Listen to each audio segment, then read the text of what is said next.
Buenas tardes. Hoy vamos a hablar, continuando con el módulo de generalidades de la unión neuromuscular o placa motora que se considera una sinapsis especializada.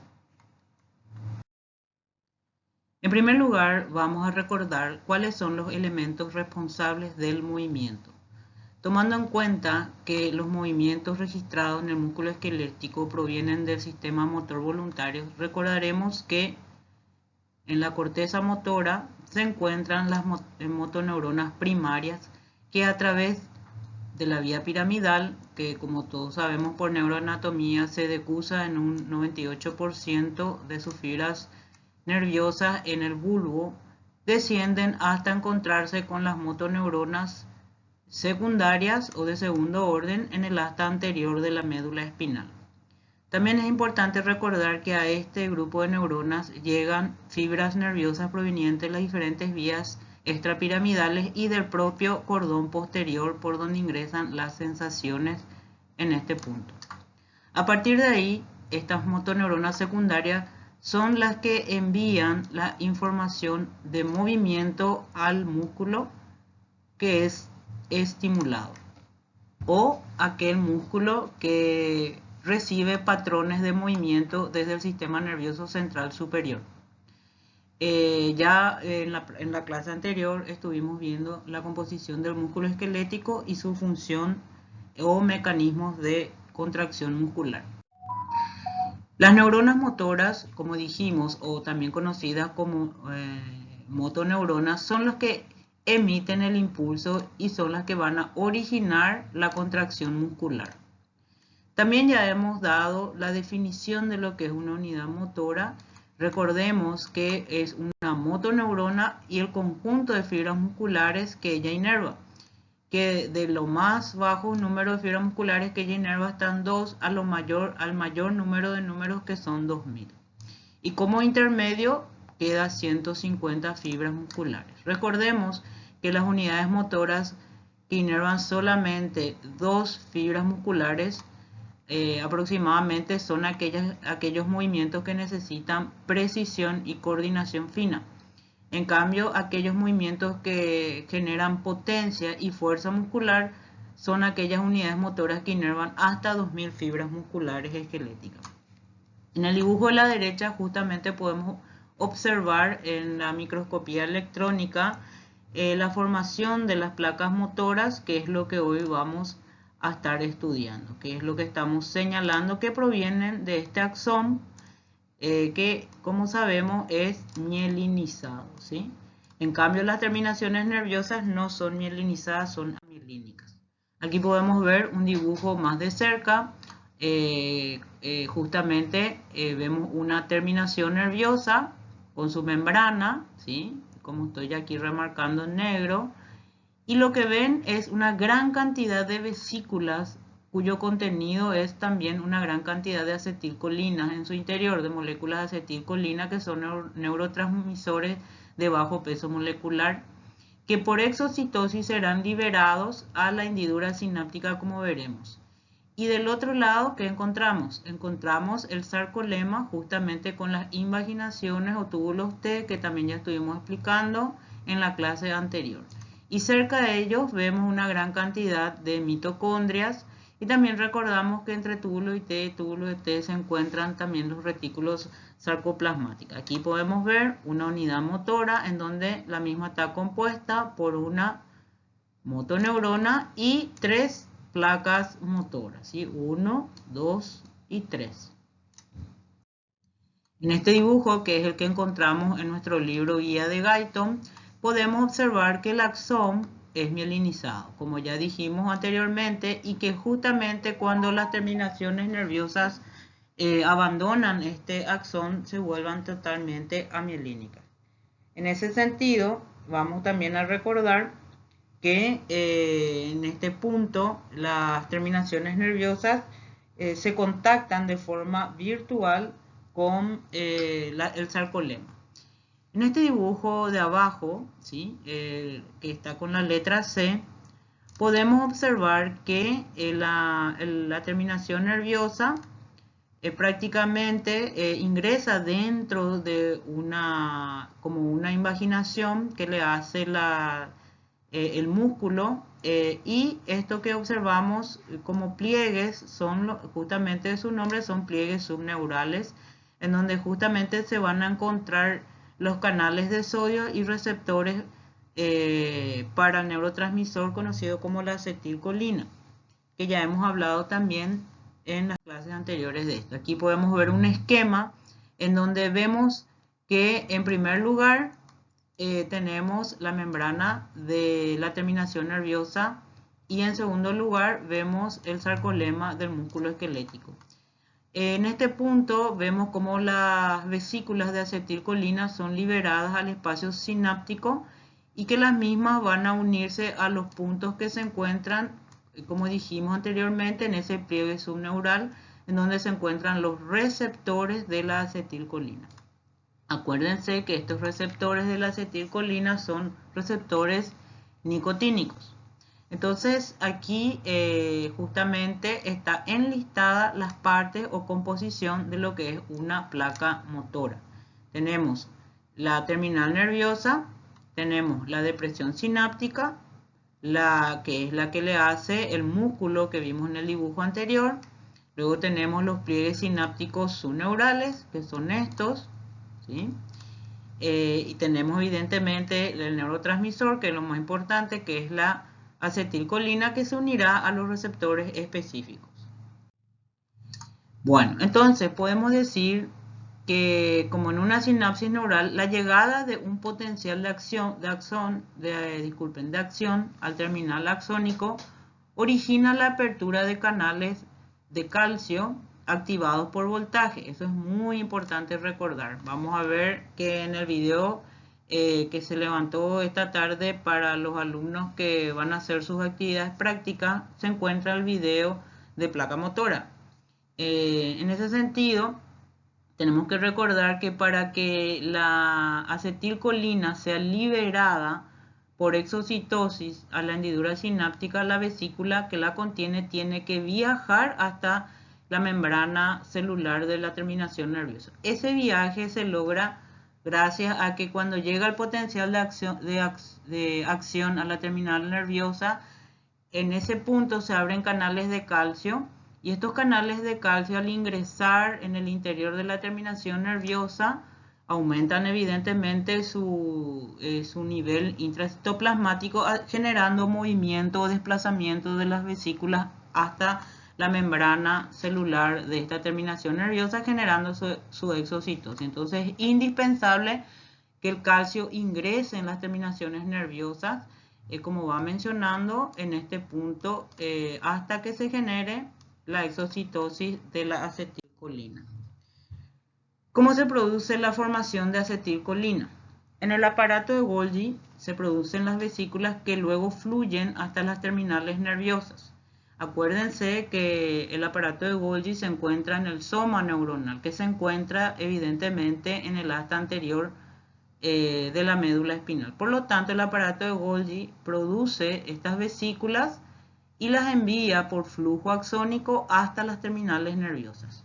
Se calcula que más o menos 300.000 unidades por terminaciones nerviosas es lo que encontraríamos. Luego, la formación de la acetilcolina, ¿dónde se produce? En el citoplasma de la terminación nerviosa. El citoplasma de la terminación nerviosa es donde se genera acetilcolina, y se calcula que por cada vesícula encontraríamos 10.000 moléculas de acetilcolina. Esta acetilcolina ya dijimos que se libera por exocitosis una vez que se transmite el potencial de acción hasta las terminaciones nerviosas, y luego ingresa el calcio, y ahí es donde se produce la migración de estas vesículas con acetilcolina, y por exocitosis las mismas son liberadas a la hendidura sináptica. Bueno, la recuperación de vesículas se realiza por endocitosis. Eso tiene una acción de la clatrina, que acordémonos que es una proteína del citoesqueleto. Entonces eso luego vamos a ver más adelante cómo se produce entonces la recuperación de la vesícula. Entonces aquí vamos a ir viendo paso por paso. En primer lugar, debe llegar un potencial de acción a la terminal axónica. Y aquí podemos ver cómo está llegando, ¿sí? Y en ese punto, cuando llega el potencial de acción a la terminal axónica, se abre el canal de calcio. Entonces esta entrada de calcio en el terminal axónico es un canal evidentemente operado por voltaje, porque el cambio de voltaje es lo que hace que se abra este canal. En tercer lugar, las vesículas sinápticas son las que migran, como vemos aquí, van migrando para que por exocitosis se vayan liberando las moléculas de acetilcolina. Se calcula que aproximadamente 125 vesículas liberan sus contenidos. Si eso multiplicamos por 10.000 por cada vesícula, entonces tendríamos un gran número de moléculas de acetilcolina liberadas en estas terminales. En cuarto lugar, la acetilcolina se une ya en la membrana del sarcolema del músculo esquelético a un lugar en donde se encuentra su receptor. Aquí vemos la acetilcolina que ya ha viajado a través de la hendidura sináptica poniéndose en contacto con su receptor. ¿Y eso qué va a hacer? Acuérdense que este receptor al que se le une la acetilcolina es un receptor nicotínico. Eso genera justamente la apertura de canales ligando, que son canales operados químicamente. Y en este caso es un canal operado químicamente por acetilcolina, ¿sí? ¿Qué va a hacer esto? Va a producir cambios en el potencial de membrana de reposo de nuestro músculo. ¿Está bien? En este slide podemos observar que nosotros podemos bloquear los receptores de acetilcolina en este punto, ¿sí? Bloqueando con algunos fármacos paralizantes como por ejemplo el curare. El curare es como un veneno que actualmente tiene un manejo farmacológico, sus productos sintéticos que se utilizan mucho para paralizar los músculos en situaciones de cirugía, en situaciones de intubación para que el paciente sea instalado en un respirador. Son ejemplos de utilización de conocimientos de estos mecanismos fisiológicos para el tratamiento de los pacientes. Bueno, en quinto lugar, los canales iónicos en los receptores de acetilcolina se abren. En ese punto, como vemos en el dibujo, entra sodio y sale potasio, ¿sí? Eso va a generar un potencial de placa motora cuyas siglas son ppm. Este ppm es un potencial graduado y su magnitud va a depender específicamente de la cantidad de acetilcolina liberada. Todavía no estamos hablando aquí de un potencial de acción de todo el músculo esquelético, o de la fibra muscular esquelética específicamente afectado por este neurotransmisor, sino de un potencial que, repito, es de placa motora o ppm. En la unión neuromuscular no se desencadena, justamente como está diciendo, ese potencial de acción, sino son corrientes locales que van poco a poco, vamos a decirlo de una forma, disminuyendo la negatividad del potencial de membrana de reposo de nuestra fibra muscular específicamente. Por eso es que aquí dice que necesitamos esta corriente eléctrica hasta poder llegar a un potencial umbral, el cual va a abrir los canales de sodio dependiente de voltaje. Entonces aquí podemos volver a recordar lo que vimos en potenciales de acción, que necesitamos llegar a un potencial umbral para que se abran los canales de voltaje dependientes de sodio. ¿Está bien? Y eso se logra gracias a la acetilcolina que va generando potenciales de placa motora. Mientras más acetilcolina se libere, más rápidamente se llegará a ese potencial umbral con la suma de estas potenciales de placa motora. Muy bien. En ese sentido, las proteínas receptoras están muy concentradas en las membranas postsinápticas, mientras que en cualquier otra zona de la membrana plasmática del músculo hay muy pocos receptores para acetilcolina.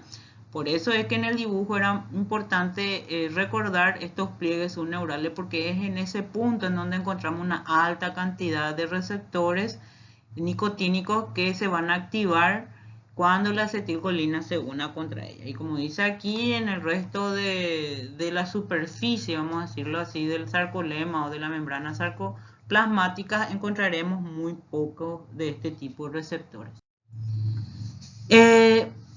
Entonces tenemos que en el potencial de placa motora o placa terminal sufre algunos cambios. En este punto podemos ver el dibujo que se encuentra en el guide. En el punto A, como vemos aquí, vemos que no se llega al potencial umbral para generar un potencial de acción. ¿Está bien? Entonces ese potencial de placa motora no es suficientemente menos negativo para generar este potencial de acción. Generalmente eso se observa cuando justamente se le pone al paciente algún medicamento curarizante.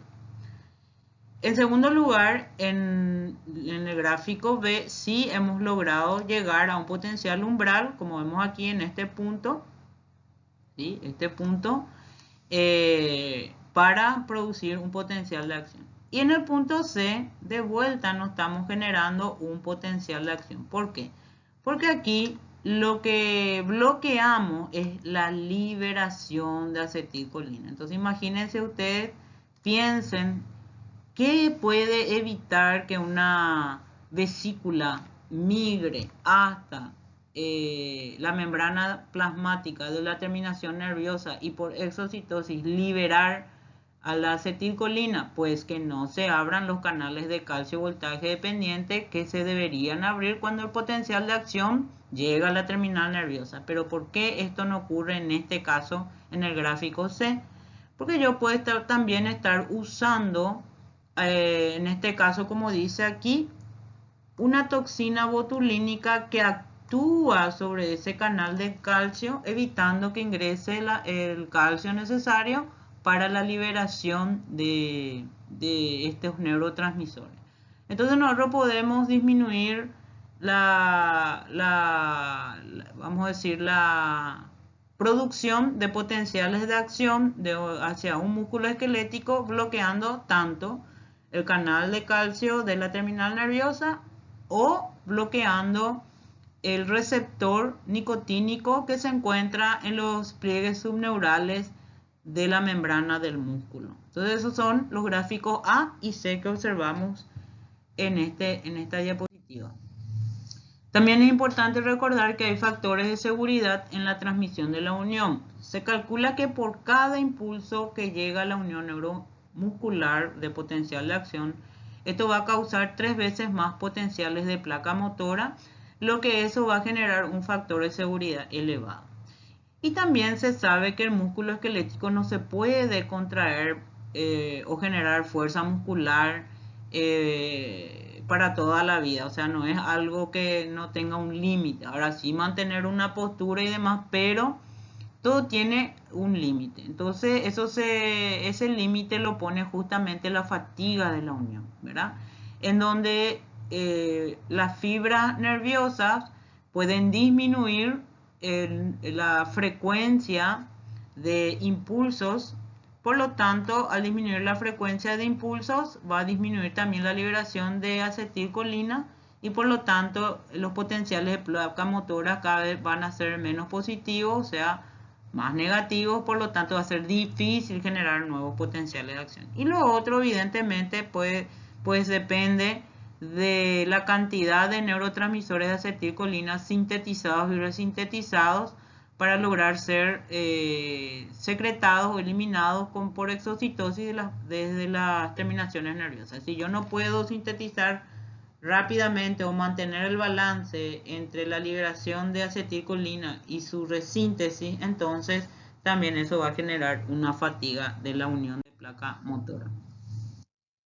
Siguiendo con nuestro esquema de qué es lo que va pasando para generar finalmente un potencial de acción en nuestro músculo, aquí tenemos que el potencial de placa motora, algo que ya dijimos, que cuando se generan es porque se abren canales de sodio y voltaje operados por voltajes situados en regiones adyacentes del sarcolema.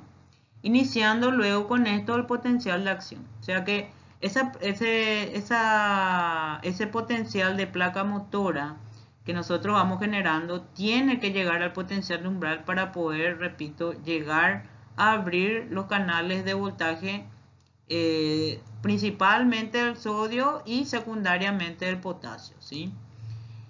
Bueno, entonces esa apertura de canales de voltaje que generalmente ya están, como vemos aquí en el dibujito, muy cerca de los lugares en donde se encuentran los receptores nicotínicos, que son específicos para la acetilcolina, son los que van a iniciar este potencial de acción a lo largo de la membrana de la fibra muscular, y eso va a llevar, como ya vimos en la clase anterior, a la contracción muscular. El potencial de acción se propaga a través de los túbulos T al interior de la fibra muscular esquelética, como estamos viendo aquí en este dibujo. ¿Qué son los túbulos T? También ya hemos explicado en la clase anterior, así que lo pueden leer tranquilamente, y sabemos que el potencial de acción va a diseminarse por este túbulo T, abriendo canales de calcio del retículo sarcoplásmico, como vemos aquí en el dibujo, ¿sí? Del retículo sarcoplásmico, generando la salida de calcio hacia el líquido intracelular de nuestro músculo, y ya sabemos qué va a hacer ese calcio. Ese calcio va a ir a unírsele a la troponina C. Que volvemos a ver el mismo dibujo que estaba en músculo, donde observamos cómo el calcio va a salir por la apertura de este canal dihidropirimídico, abriendo el receptor de la rianosis. Ese calcio, este es el mismo dibujo, donde observamos justamente cómo esta proteína o canal dihidropirimídico va a liberar el calcio que no podía salir porque está cerrado este canal. Va a poder salir una vez que el potencial de acción llegue al túbulo T. Bueno, ya sabemos que ese calcio, ya repito otra vez, va a ir a unirse a la troponina C, iniciar todo el mecanismo de contracción muscular que ya aprendimos en la clase anterior. Bueno. Ahora, ¿qué pasa una vez que el nervio cesa de liberar la acetilcolina? Pues sabemos que la acetilcolina se pega y se despega rápidamente de sus receptores, ¿sí? En una billonésima de segundo se pega y se despega, se explicará mejor más adelante. O sea que no es que la acetilcolina queda pegado por mucho tiempo a su receptor nicotínico. Al despegarse queda en la hendidura sináptica. ¿Y con quién se encuentra? Con la acetilcolinesterasa. Y sabemos que la acetilcolinesterasa es una enzima que la va a degradar en dos partes, en colina y en acetato. Entonces, la destrucción de esta acetilcolina por esta acetilcolinesterasa va a terminar con el potencial de placa motora, ¿sí? Permitiendo que la membrana de la célula muscular recobre su potencial de reposo y pueda volver a estimularse. Pero vamos a ver que hay siempre un desfasaje entre que yo estimulo una fibra muscular a través de estos fenómenos eléctricos y de cuánto dura la contracción. Vamos a ver que muchas veces cae otro estímulo sobre mi músculo que todavía se está contrayendo. Porque estamos hablando de dos fenómenos. Estamos hablando de un fenómeno eléctrico por un lado y un fenómeno mecánico por el otro. Hablamos de los periodos refractarios, pero en los fenómenos mecánicos no hay un periodo refractario, sino que si siguen cayendo potenciales de acción sobre la contracción, pues el músculo se va a seguir contrayendo, evitando que el mismo se relaje. Eso vamos a ver cómo ocurre más adelante. Bueno, y aquí en este slide también hacemos la salvedad de que hay fármacos que pueden actuar en contra de la acetilcolinesterasa, por ejemplo, un órgano fosfato, neostigminas, generando que la acetilcolina perdure más tiempo sobre en la hendidura sináptica. Bueno, esto puede ser para bien o para mal. Por ejemplo, existen patologías como por ejemplo la miastenia gravis. La miastenia gravis es una enfermedad autoinmune en la que anticuerpos que no son anticuerpos, vamos a decir, que atacan a estructuras propias del cuerpo humano, en este caso, actúan bloqueando el receptor nicotínico. Entonces hay veces que la acetilcolina es liberada y encuentra que su receptor está bloqueado por un anticuerpo pegado al mismo. Entonces generalmente lo que se hace es usar, por ejemplo, estos fármacos como la neostigmina, periodostigmina, que son, como dice aquí, drogas que inhiben la acción de la acetilcolinesterasa, para que la acetilcolina perdure más tiempo en la hendidura sináptica y compita contra el anticuerpo que está bloqueando su receptor, haciendo que el mismo salga del sitio, permitiendo que la acetilcolina pueda hacer sus funciones. Ya sabemos que si yo bloqueo un receptor nicotínico, voy a generar una parálisis muscular, entonces eso es peligroso, ¿verdad? Pues acuérdense que no es solamente el movimiento lo que inhibimos en esta situación con esta patología que les dije, la miastenia gravis, sino que inclusive podemos generar una alteración en la musculatura de la respiración y podemos tener un paro respiratorio. Entonces es importante saber justamente estos conceptos. O también puede darse el caso de enfermedades generadas por órganos fosforados que generan estas contracturas musculares indeseables. No estamos ya hablando de una miastenia, sino una contaminación o una intoxicación, mejor dicho, que pueden llevarnos a cuadros de contracción muscular, vamos a decir, indeseables. Bueno, entonces, acá le explica que la acetilcolina se disocia del receptor nicotínico en el sarcolema. Eso ya hemos explicado, ¿verdad? Si la acetilcolina continuara, los canales seguirían abiertos y el potencial de placa motora continuaría y el músculo seguiría contraído. Eso hasta que haya una fatiga. No se podría controlar también la actividad muscular. Muchas de estas cosas causan, por ejemplo, cuadros de contractura muscular, que me puede llevar a una lesión muscular importante. Algunas de las cosas que existen que pueden afectar vamos a decir, el metabolismo de la acetilcolina están citadas aquí. Por ejemplo, el veneno de la viuda negra, que todos sabemos que es una araña, un tipo de arácnido, genera una liberación masiva de acetilcolina. ¿Qué les parece que va a producir esto? Una contracción muscular indeseada y constante de todo, ¿verdad? De todo lo que es músculo esquelético. Luego la toxina botulínica, que ya explicamos en los slides anteriores, en donde dijimos que esta se une o impide que el canal de calcio que se encuentra en las terminaciones nerviosas se abran para la entrada de calcio al citoplasma de la terminación, haciendo que se bloquee la migración de vesículas y que se libere por exocitosis la acetilcolina, que también nos lleva a una parálisis. Y el curare, que también ya explicamos que actúa sobre el receptor nicotínico. Muy parecido a lo que hace la miastenia gravis, pero la miastenia ya explicamos que es por unos anticuerpos. Aquí vuelvo a repetir sobre la acción de la acetilcolinesterasa degradándole a la acetilcolina. Ahora,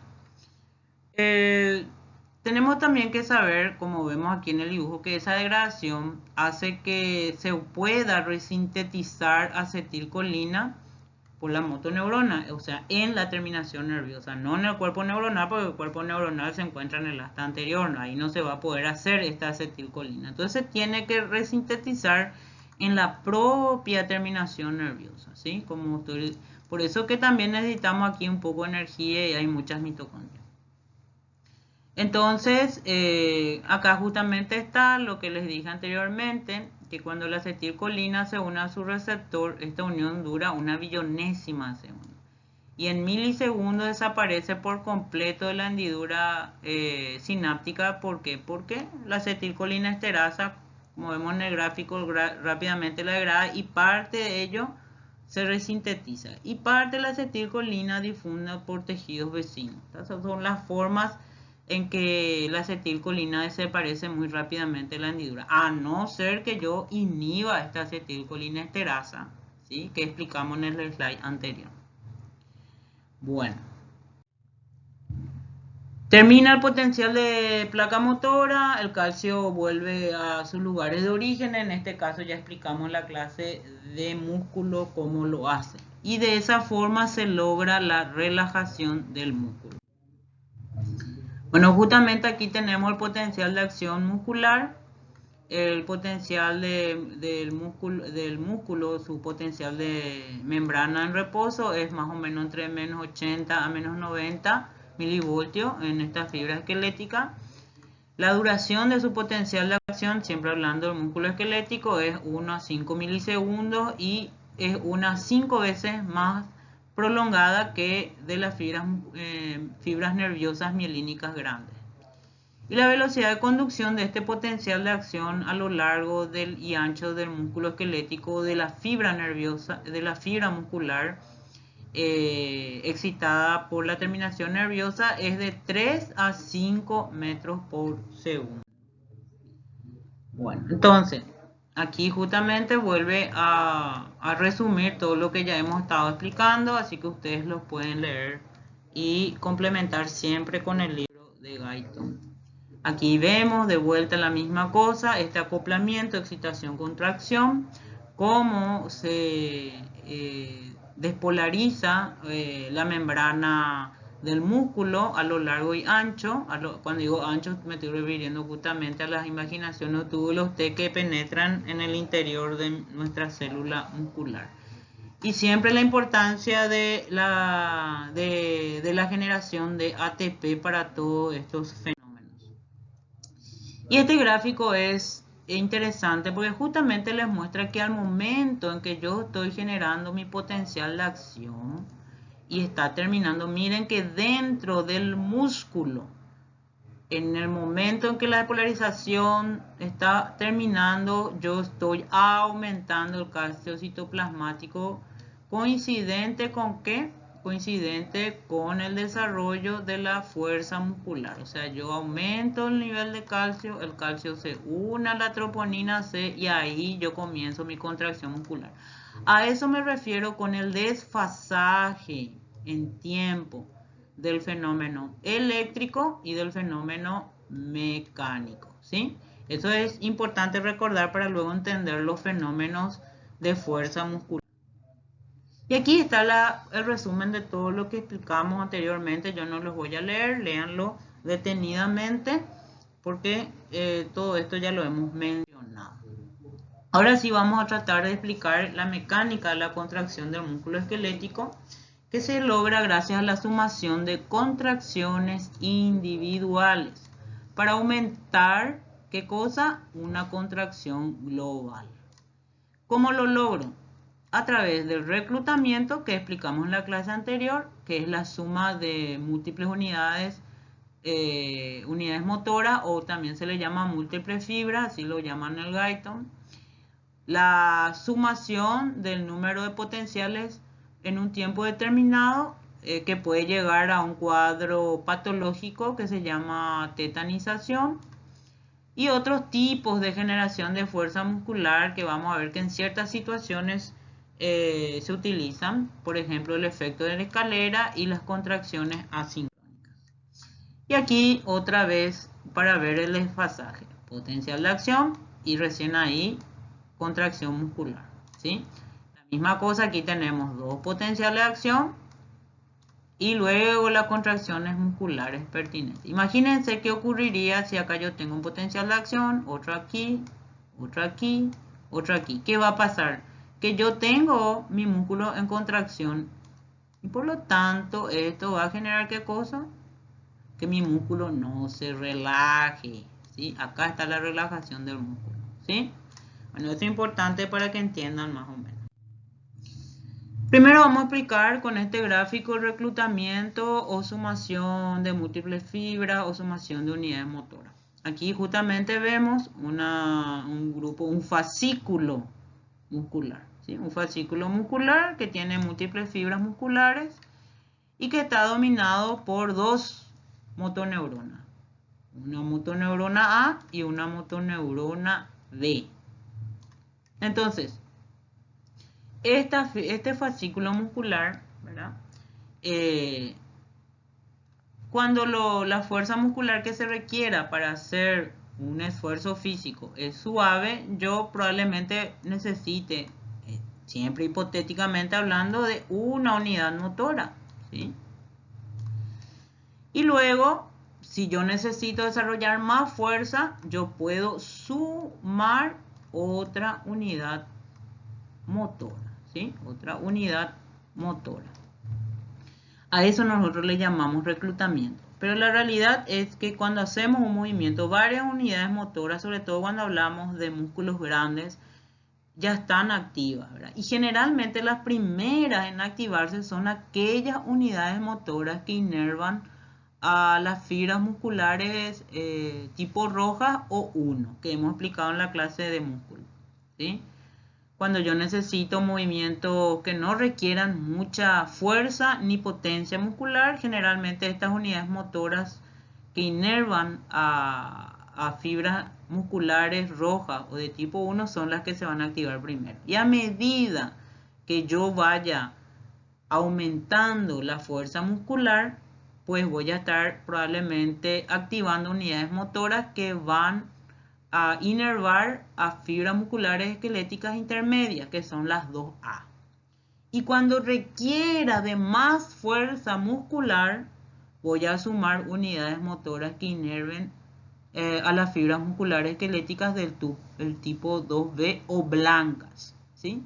Entonces, si les suena eso, es parecido a cuando empezamos a hacer un ejercicio. Primero, ¿qué se dice? Primero hay que hacer un calentamiento, ¿sí? Entonces, ¿por qué se hace eso? Porque justamente las musculaturas grandes, las piernas, los brazos, etcétera, necesitan primero ir activando las unidades motoras de las fibras rojas, se hace el calentamiento, luego las 2A para ya aumentar un poco la fuerza, y cuando yo ya hace mis esfuerzos más grandes, solicito a las unidades motoras que inervan a las fibras musculares blancas. Porque acuérdense que los ejercicios también van a depender del tipo de actividad física que yo hago. Si por ejemplo yo hago un trote, soy maratonista, pues voy a solicitar fundamentalmente unidades motoras que estén inervando fibras musculares rojas de mis piernas, etc. Pero si voy a hacer un ejercicio moderado como correr 1500 metros, entonces voy a solicitar las rojas y las 2A. Pero si voy a hacer una carrera de 100 metros,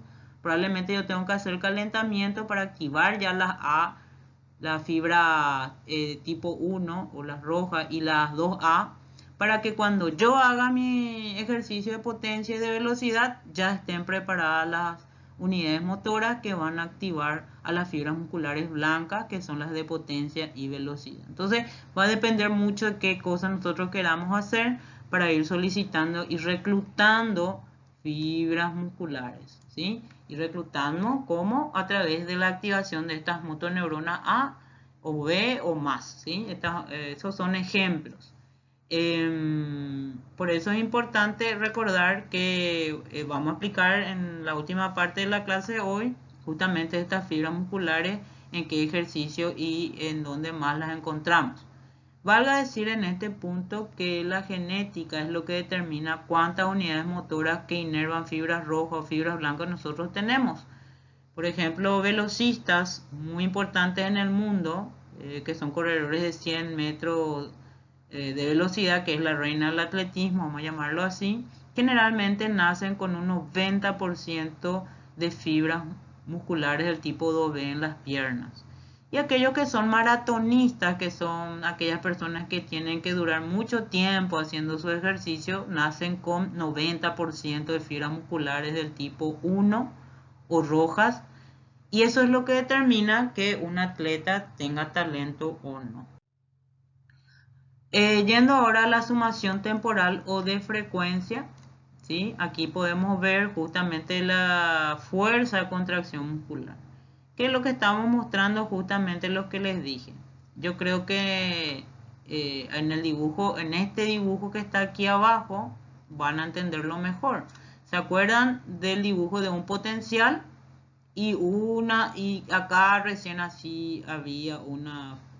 ¿Y qué es lo que vemos aquí? La suma 1, 2, 3, 4, 5, 6, 7 potenciales de acción de seguido. Entonces el músculo no tiene la forma de relajarse, ¿entienden? Esto se llama sumación de frecuencia y genera lo que dice aquí, la tetanización, ¿sí? Entonces las unidades motoras envían potencial de acción uno tras otro sin descanso. ¿Y eso por qué ocurre? Porque hay veces que yo ya estoy usando en su porcentaje total a todas mis unidades motoras para un ejercicio, ¿sí? Entonces yo ya no tengo más unidades motoras que sumar, entonces se ejerce la sumación temporal, o lo que hago es que las unidades motoras ya no se suman más, pero ellas aumenten la velocidad con que envíen sus potenciales de acción, generando una contracción constante. Y eso me puede llevar a una tetanización, que como resultado clínico generalmente son contracturas musculares muy importantes que pueden generar un daño o una lesión macro en nuestra musculatura. ¿Está bien? Ese es un ejemplo para que entiendan cómo actúa esta sumación temporal. Aunque también tenemos que saber que una fuerza muscular depende mucho de la velocidad de la frecuencia de producción de potenciales de acción. Se cree que el 50% de la fuerza muscular no es solamente, vamos a decir que, repitiendo, que una fuerza muscular importante que yo haga, por ejemplo, el levantamiento de pesa de no sé cuántos kilos, más de 150, 200 kilos con los brazos en un arranque, depende un 50% de la hipertrofia de la masa muscular, pero otro 50% depende de la velocidad con que nuestras unidades motoras que están activas en esos momentos manden los potenciales de acción. O sea, no solamente pensemos que esto va a generar siempre tetanización. En personas que están entrenadas genera el 50% de su fuerza muscular. Aquí volvemos a ver justamente el estímulo que dice aquí, que son las flechitas rojas, son los potenciales de acción, acuérdense. Y los dibujos son la tensión o la contractura muscular. Entonces, aquí se ve muy bien. Tenemos un estímulo, una contracción muscular. Y aquí ya tenemos tres estímulos muy cerca uno a otro, entonces ya vemos el aumento de la fuerza muscular, haciendo que nuestra musculatura no se relaje totalmente, pero todavía es algo fisiológico. Y aquí vemos la misma cosa, aumentamos la velocidad de potenciales de acción, que son las flechitas rojas, y mi fuerza muscular va aumentando, llegando hasta un límite. Ese es el límite. Que si nosotros seguimos, como muestra este dibujo, mandando más rápidamente potencial de acción, sí va a generar un tétanos o una tetanización completa. Por favor, en este punto también es importante no confundir la enfermedad tétanos con la tetanización, ¿sí? La tetanización es un fenómeno que se ve por aumento importante de velocidad de potencial de acción sobre un músculo, y el tétanos es una patología, ¿verdad?, que tiene que ver con un microbio que se llama Clostridium tetani, ¿sí? Entonces no vayan a confundir con los nombres. Aquí estamos hablando de tetanización y no de tétanos. Le digo eso por aquí en este gráfico pues dice tétanos completo, pero es tetanización completa, ¿está bien? Ahora el resultado generalmente de los dos es igual. ¿Cuál es el resultado? Contractura muscular. Generalmente la enfermedad tétanos produce unas contracturas musculares importantes, graves, que puede inclusive llevar a la muerte cuando hay una contractura muscular constante en la musculatura respiratoria, en la laringe, etc. En cambio, en este cuadro es el fenómeno por culpa del fenómeno eléctrico, por el aumento muy importante de la frecuencia de potenciales de acción de las unidades motoras hacia el músculo. Ahora vamos a explicar lo que es un efecto escalera. Después de un periodo de reposo, ¿verdad? Que puede ser que yo me levanto, me voy por ahí. Si el músculo se contrae repetidamente, la fuerza de contracción es mayor, evidentemente. ¿Y qué significa eso? Significa que posterior a las contracciones iniciales, el músculo va a aumentar su eficiencia después de un calentamiento inicial. Es muy parecido este fenómeno a lo que explicamos con el fenómeno de reclutamiento. Evidentemente, cuando yo, vamos a decir, este efecto escalera, voy a hacer un ejercicio, primero voy a solicitar que el estímulo sea un potencial de las unidades motoras de las fibras rojas, luego de la 2A y luego la 2B para llegar a mi máximo tensión o fuerza muscular. Ahora, este fenómeno de escalera se utiliza sobre todo, como dice en el gráfico de calentamiento, pero también en la recuperación de músculos atrofiados, por ejemplo, después de un cuadro de fractura muscular en donde el yeso que se encuentra instalado en el miembro que se ha fracturado hace que se atrofie la masa muscular.